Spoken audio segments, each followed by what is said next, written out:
So, how did Asantehene Agyemang Prempeh I go into self-exile to save Asanteman?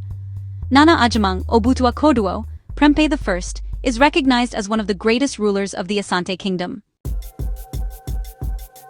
His selfless sacrifice to save his nation, instead of serving the British imperialists, honestly remains one of the decisive moments of Asante's history.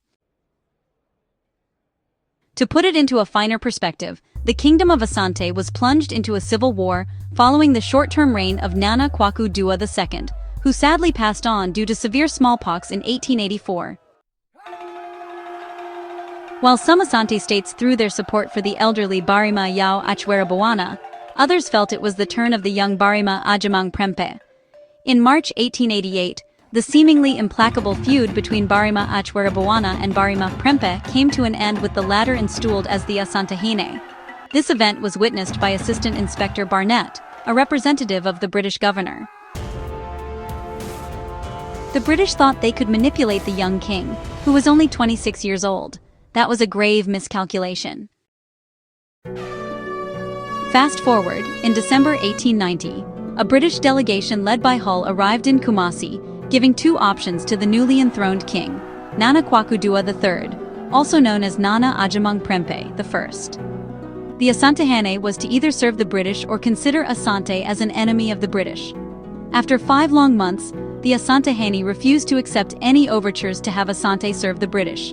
This got the British delegation furious, and they ultimately departed for Cape Coast.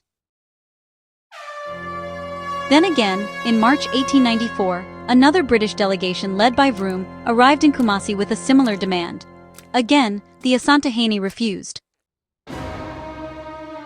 The young king remained defiant even in the face of wild threats.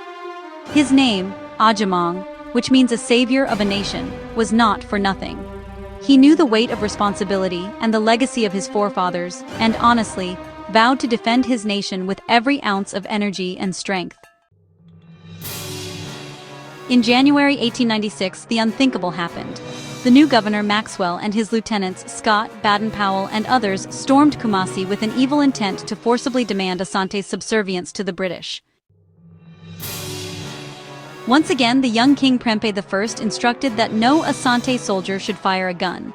He was, willing to give himself up as the ultimate sacrifice, just to maintain the cohesion of Asanteman.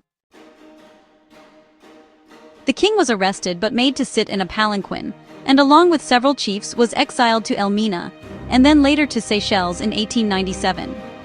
The king endured 28 years of exile and returned to Kumasi in 1924 as a scholar. Indeed, he stood as a resistance fighter and a savior of his nation, Asanteman. He will be forever remembered.